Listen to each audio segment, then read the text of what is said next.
واقعہ ہے حضرت فاطمہ سے شادی کا۔ حضرت فاطمہ کی عمر 15 سال تھی، کہیں 18 سال تھی، اور آپ کی عمر 21 سال تھی، وہ تقریباً اتفاق ہے اس پر۔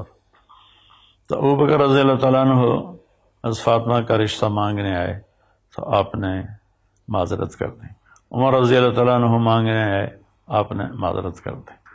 تو عبد الرحمن بن عوف رضی اللہ تعالیٰ عنہ نے حضرت علی سے فرمایا کہ تم جا کر بات کرو، تمہاری بات ہو جائے گی۔ کہنے لگے میرے پاس اپنا گھر بھی نہیں، میں تو بالکل فقیر ہوں، کہ اللہ کے نبی مجھے بیٹی دے دیں گے؟ عبد الرحمن بن عوف کہنے لگے بالکل دے دیں گے۔ تو حضرت علی تشریف لائے مسجد میں، اللہ کے نبی کے سامنے آ کے بیٹھ گئے۔ اب پہلے میں ایک حدیث سناتا ہوں۔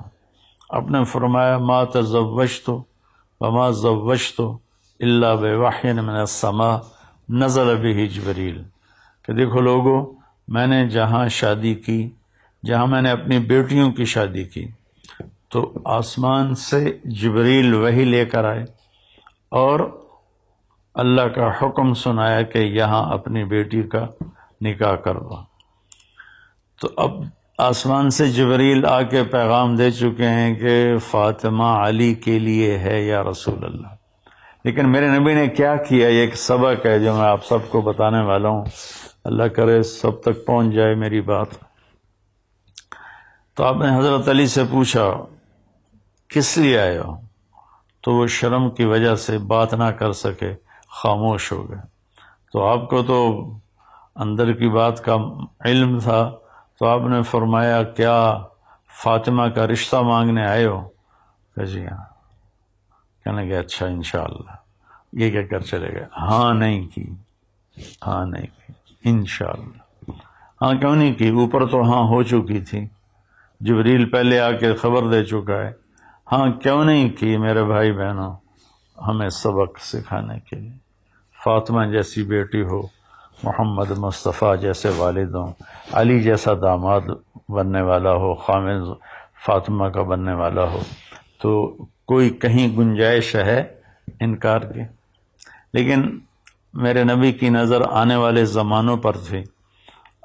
آپ نے اپنی بیٹی فاطمہ کو بلایا کہ میری بیٹی، میں علی سے تیرا نکاح کرنا چاہتا ہوں، تمہیں منظور ہے؟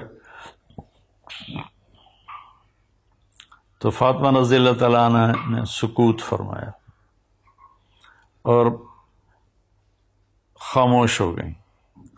تو ان کی خاموشی کو آپ نے سمجھا کہ شاید کوئی اندر میں تردد ہے، تو آپ نے کہا بیٹی میں تیری شادی اس سے کر رہا ہوں جو مجھے سب سے زیادہ محبوب ہے، جو علم میں سب سے زیادہ بھاری ہے اور اللہ کے ہاں اس کا مرتبہ ہے۔ تو حضرت فاطمہ کی خاموشی ہاں تھی۔ پھر آپ باہر آئے اور آپ نے حضرت علی سے کہا لوگوں کو جمع کرو۔ پھر سارے لوگ جمع ہوئے اور آپ نے کہا جبریل نے مجھے اللہ کا پیغام سنایا ہے کہ میں اپنی بیٹی فاطمہ کا نکاح علی سے کر دوں۔ پھر آپ نے وہاں نکاح پڑھایا اور 400 درم پر آپ نے شادی، مہر 400 درم مہر پر آپ کا نکاح ہوا۔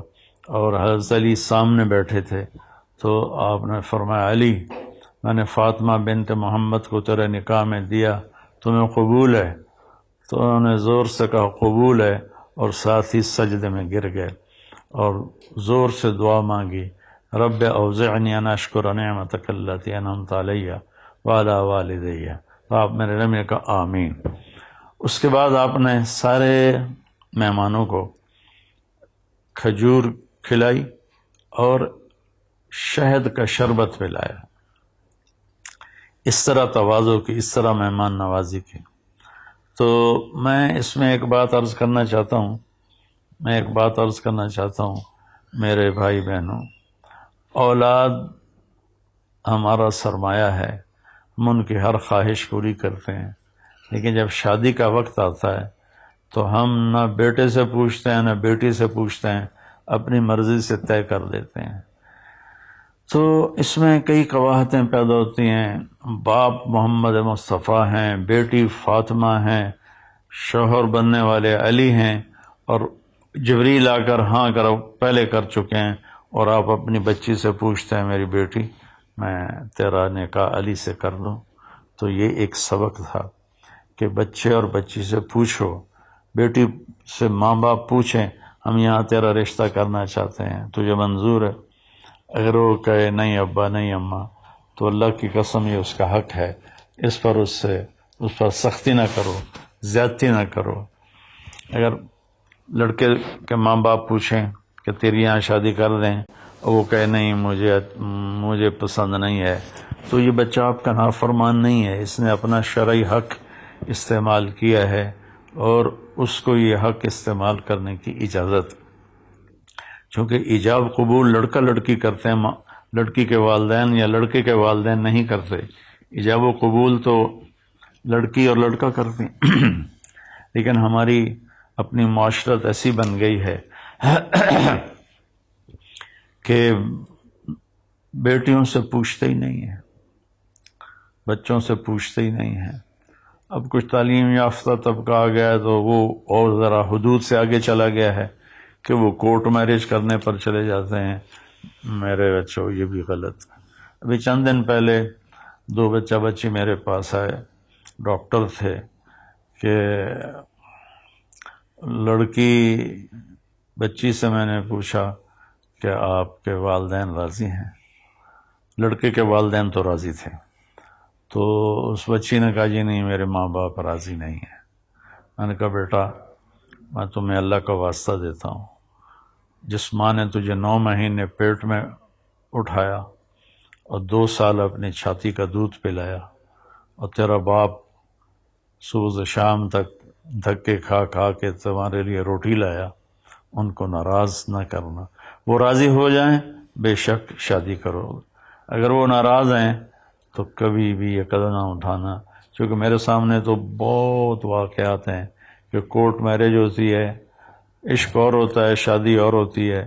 شادی کے بعد جب مزاج ٹکراتے ہیں تو پھر طلاقیں ہو جاتی ہیں. تو میں ایک سائیڈ میں والدین کی عرض کر رہا ہوں کہ بچے کی رائے لیں، بچی کی رائے لیں. اگر وہ نہ کر دے تو پھر اس پر دباؤ نہ ڈالیں. ہاں اگر آپ چاہتے ہیں کہ یہی کرنی تو سمجھائیں، پیار محبت سے سمجھائیں. سمجھ گئی بہت اچھی بات. پھر بھی انکار کرے کہ میں آپ کو اللہ کے نبی کا واسطہ دیتا ہوں، ان کی بیٹی فاطمہ کا واسطہ دیتا ہوں، ان کے داماد علی کا واسطہ دیتا ہوں جن پر یہ واقعہ ہوا. آپ نے کہا بیٹی فاطمہ علی کا ساتھ تیرا نکاح کر دو، جبکہ اوپر سے جبریل اللہ کا پیغام بھی لے کر آئے ہوئے ہیں. میں چونکہ میری اصل تو دیہات ہے، ہمارے دیہاتوں میں یہ ظلم بے انتہا ہے، بے انتہا ہے.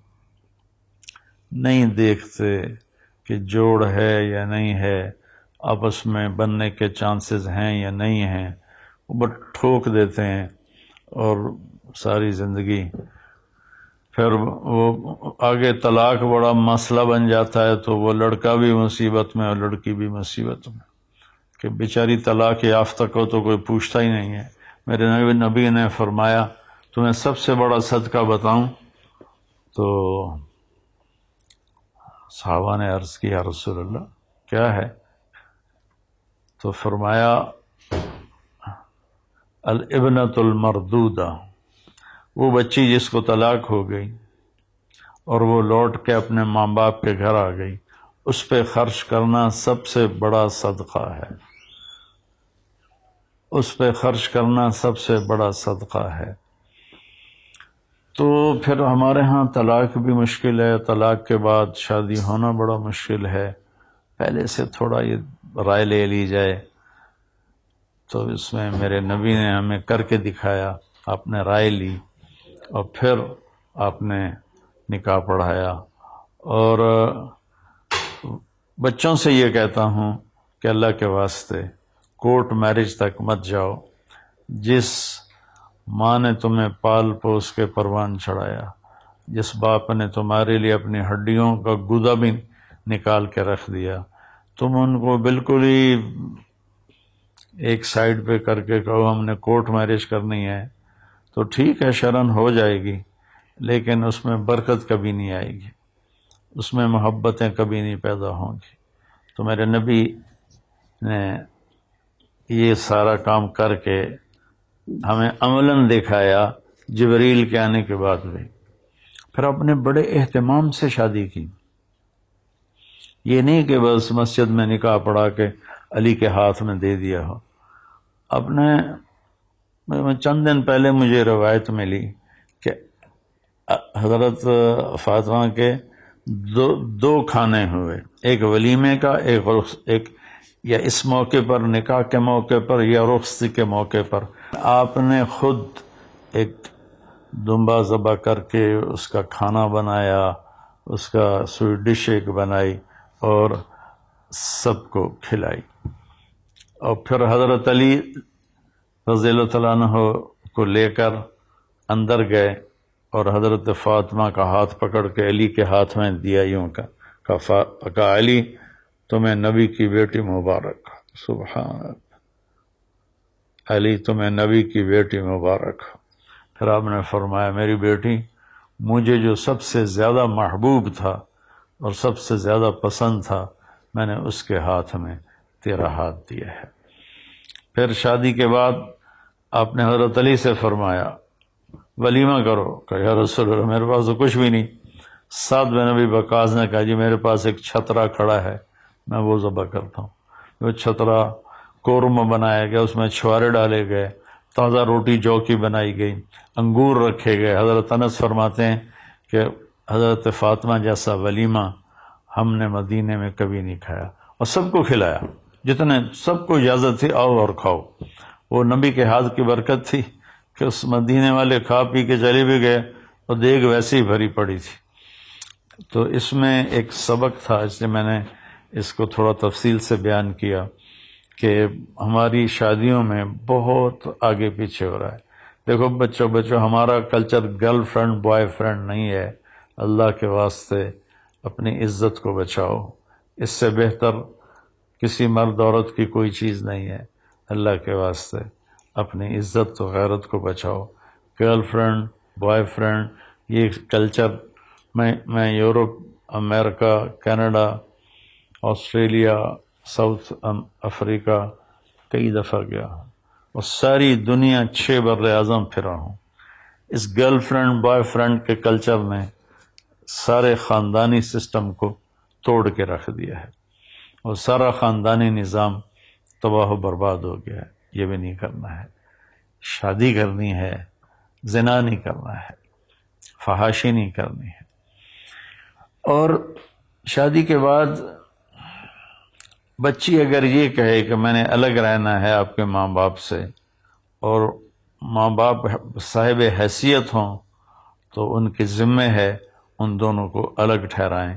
2 زندگیاں شروع ہونے والی ہیں، جب اس کے اندر ساس آ جاتی ہے، سسر آ جاتا ہے، دیور آ جاتا ہے، بھابھی آ جاتی ہے، نند آ جاتی ہے، تو ایک بڑا عجیب سا ماحول بن جاتا ہے۔ جوائنٹ فیملی سسٹم اچھا ہے اگر اس میں ایک دوسرے سے محبت ہو اور ایک دوسرے کے حقوق کا خیال ہو۔ اگر یہ ایک دوسرے کی غلطیاں پکڑنے کا کام ہو جو کہ ہو رہا ہے تو پھر یہ بڑی مصیبت ہے، یہ جوائنٹ فیملی سسٹم۔ اللہ نے لڑکی کو یہ حق دیا ہے کہ اپنے خامن سے کہے کہ مجھے الگ گھر لے کر لو۔ اگر وہ اس قابل نہیں ہے تو پھر اسی گھر میں کم از کم وہ اس کو ایک کمرہ، ایک ٹوائلٹ اور ایک کچن الگ ضرور دے، ایک پورشن۔ اگر اس کی بھی ہمت نہ ہو تو میں پھر کہا کرتا ہوں کہ پھر اللہ کے واسطے کسی کی بچی کی زندگی برباد نہ کرو کہ اس کے لیے رہنے کے لیے کمرہ ہی نہ ہو۔ تو شادی کے عنوان پر یہ بدعنوانیاں ہم میں ہوتی ہیں۔ اہتمام بھی ہے، اللہ کے نبی نے 2 ولیمے کروائے، تو ایسے شادی کرنا کہ کسی کو پتہ ہی نہ ہو، یہ بھی ٹھیک نہیں۔ ہمارے بعض دیندار لوگ اس میں بہت سختی کرتے ہیں۔ بعض اپنی بیٹیوں کو بٹھا کے گاڑی میں اور جا کے سسرال کے گھر چھوڑ کے آتے ہیں۔ یہ ساری باتیں غیر فطری ہیں۔ اپنی بیٹی کو عزت سے روانہ کرو، یہ اصل اس بچی کا حق ہے. اور اگر کسی کے پاس یہ گنجائش نہیں ہے تو جب تک وہ اس کا انتظام نہ کر لے وہ شادی نہ کرے، ورنہ گھر میں کھچڑی پک جاتی ہے. بہرحال محبت سے گھر چلتے ہیں. حضرت فاطمہ کی شادی اور اس لیے سنا دی کہ اس میں یہ ایک سبق تھا جو مجھے آپ کے سامنے پیش کرنا تھا. کہہ بھی رہا ہوں، کہتا بھی رہتا ہوں، اور بہت شکر ہے اللہ کا لوگوں نے اس بات کو لیا ہے. بعضوں نے اس کا الٹ بھی کیا، مجھے گالیوں بھرا خط بھیجا ہے کہ تو بڑا ذمہ دار ہے، مالدار ہے، تیرے تو نوکر چاکر ہیں، ہمارے گھر میں تو ہمیں روٹی دینے والا کوئی نہیں، تو پھر بہو نہیں کرے گی تو اور کون کرے گا. اب یہ علم کی غلطی ہے، اس میں میرا قصور تو کوئی نہیں ہے. میرے نبی نے بھی جب حضرت علی کا الگ گھر بنا پھر فاطمہ کو روانہ کیا. تو اب ہمارا یہ عجمی ہماری معاشرت ہے کہ ہم ایک ہی جگہ سب رہنے کو کہتے ہیں اتفاق ہوگا. ایک جگہ رہنے سے اتفاق نہیں ہوتا، دلوں کے جڑ جانے سے اتفاق ہوتا ہے، اور زیادہ قریب ہونے سے اتفاق کے ٹوٹنے کا خطرہ ہوتا ہے. تو خیر، اس میں چونکہ سبق تھے، اس میں اہتمام کرنا، اس میں لوگوں میں اعلان کرنا، کھانا کھلانا سب جائز ہے. لیکن جیسے ہمارے مالدار کرتے ہیں 50 لاکھ کی صرف ایک شادی ہوئی ہے، اس میں 50 لاکھ صرف آتش بازی پہ خرچ کر دیا گیا. تو ایسے ظالمانہ طریقے پر اللہ کا دیا ہوا مال کو آگ لگانا، یہ بھی بڑی نادانی کی بات ہے.